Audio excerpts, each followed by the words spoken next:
Voilà, alors dans la promenade du Vélas, nous avons un super point de vue sur la tour du château de Pau. Voilà. Et je vais vous montrer comment je vais récupérer donc, la tour et deux premiers plans. Donc un premier plan feuillu ici, un autre premier plan feuillu ici pour faire ressortir la perspective du château avec le soubassement ici du mur d'enceinte. Voilà. Alors en 1, déjà on trace la perspective. Donc on part direct au stylo. On trace juste la perspective du bâtiment en faisant bien attention aux perspectives du toit et les perspectives de mur. Donc ça c'est juste pour placer. C'est pas juste, ce sera repris après. C'est juste ce qu'on appelle un placement. Là, comme là, je place aussi les deux premiers plans donc, que je vous avais montrés, qui sont des feuillus. Voilà, donc un qui s'arrête derrière le mur ici. Donc l'important c'est ici, sur un bâtiment en contre-plongée, d'avoir une ligne qui va être droite, qui va être parallèle au bord de la feuille.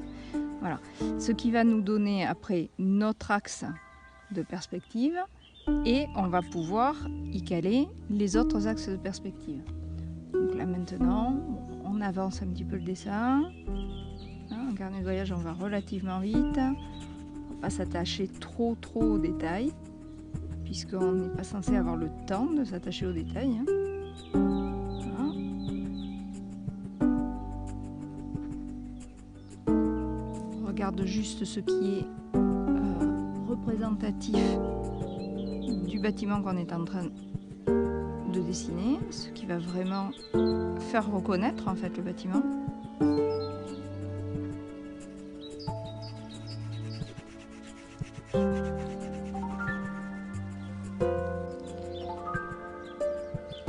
Donc après, pour accentuer la perspective, et puis parce que bon, ce sont des éléments de toute façon à représenter, on va faire les fenêtres. Ça va vous permettre de tracer toutes les lignes de perspective des fenêtres et donc de déterminer aussi les hauteurs qui sont de plus en plus grandes, plus on descend, puisque plus elles sont vers nous et plus elles sont grosses. Donc celles du haut sont plus petites et plus on va descendre, et plus ça va nous permettre de montrer la perspective et de l'accentuer, de donner encore plus cet effet de profondeur vers la hauteur. Après on récupère les autres éléments d'architecture qui est autour. Alors on va pas tout faire, c'est juste une simulation. Voilà, de ces éléments du tour, parce qu'on veut garder la mise en valeur de la tour centrale. Du coup, on va juste évoquer en fait ce qu'il y a autour. À peine. Et ici, surtout, on va réaliser le mur d'enceinte.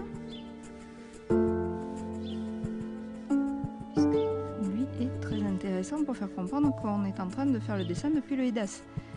Si on était sur un autre endroit d'où on peut voir la tour, par exemple l'autre côté, on n'aurait pas ce mur d'enceinte. Ce qui est intéressant, c'est ça.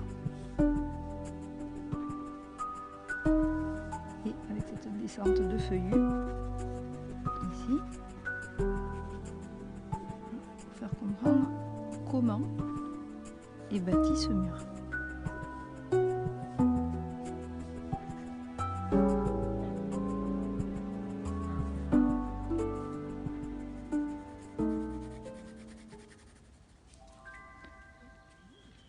On vient amener du ciel, donc avec l'aquarelle directement, sur le stylo que vous avez vu, la stabilo, ça va fondre en fait le stylo.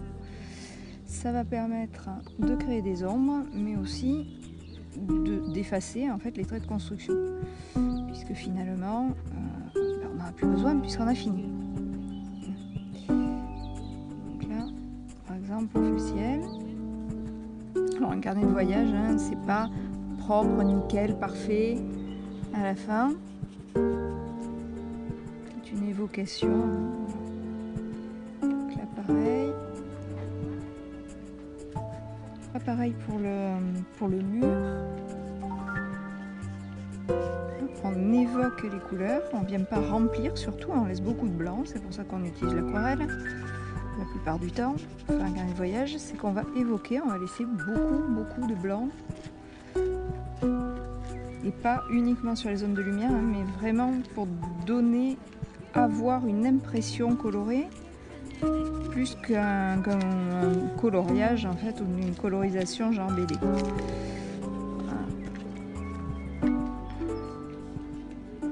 Donc là on va renforcer les ombres. Ah, on a des chanteurs qui se mélangent au carnet de voyage, mais c'est ça aussi qui est rigolo hein, quand on fait un carnet de voyage, c'est tout le monde qui arrive. Et là, on se met d'accord sur les ombres.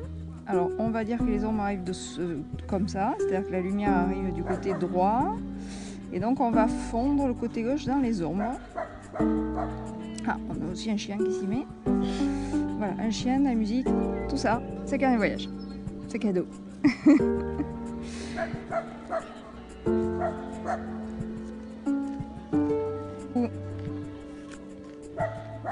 Vous avez les toits aussi à faire, donc toujours bien représenter la lumière, mais aussi penser à bien sûr noircir un toit qui est déjà très noir au départ. Et on va pas pouvoir le faire complètement clair, hein. On ne peut pas avoir que des hachures, donc forcément il va avoir un petit peu de noir même sur la zone de lumière.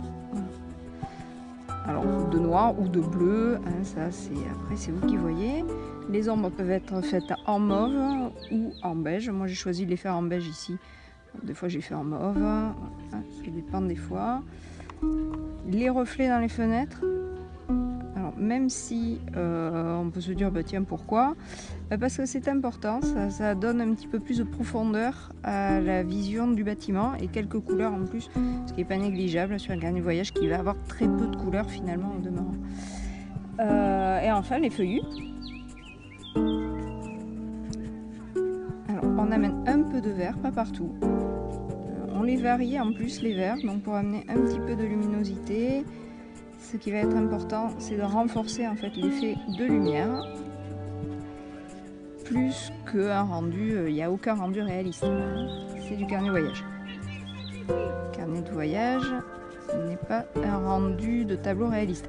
C'est fait pour faire une annotation couleur, une annotation lumière, et pouvoir ensuite éventuellement réaliser un tableau sur la base de ce qu'on aura récupéré pendant le carnet de voyage.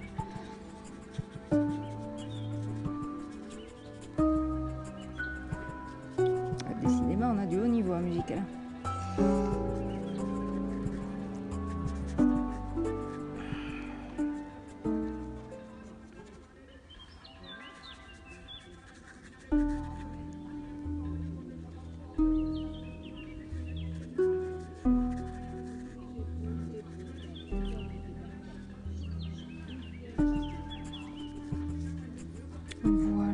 Une fois que vous avez fait cela, vous passez un petit peu sur l'herbe aussi, histoire de, et vous vous apercevez que l'herbe est un petit peu plus foncée, hein, parce qu'elle est en contrebas du château. Ce qui est éclairé, c'est le château. Donc on va amener un petit peu de bleu finalement dans ce vert pour venir le foncer, et un petit peu de rouge aussi. Un petit peu de rouge, ce qui va nous donner cette illusion de contrebas. Voilà. Et surtout ce qui va nous permettre de foncer notre vert pour donner de la profondeur. Et on va également terminer notre mur pour bien montrer les bas très humides du Hédas, et avec la mousse qui pousse sur le mur. Alors elle n'est pas verte, la mousse sur le mur, elle est un peu plus marron, hein. Mais nous, si on veut pouvoir la faire remarquer, y mettre l'accent dessus, on va faire la mousse en vert, comme ça va être plus visible. Et bien sûr, on module, on varie les verts, hein. On ne fait pas tout le temps les mêmes couleurs. Voilà, c'est comme sur une aquarelle classique, hein. Ça. Voilà. Après, on regarde, on voit que si on peut rajouter une ombre ici, on va avoir plus de profondeur. Alors c'est ce que je vous dis souvent, je vous dis souvent pour rajouter la perspective, rajouter une ombre à gauche ou à droite. Bon voilà, là c'est le principe, c'est rajouter une ombre finalement pour venir amener un petit peu de profondeur à l'image. Alors c'est pas une ombre qui existe réellement, c'est une ombre que l'on rajoute nous en tant que peintre pour créer cet effet. C'est un effet de peinture, ça n'est pas une réalité. Voilà.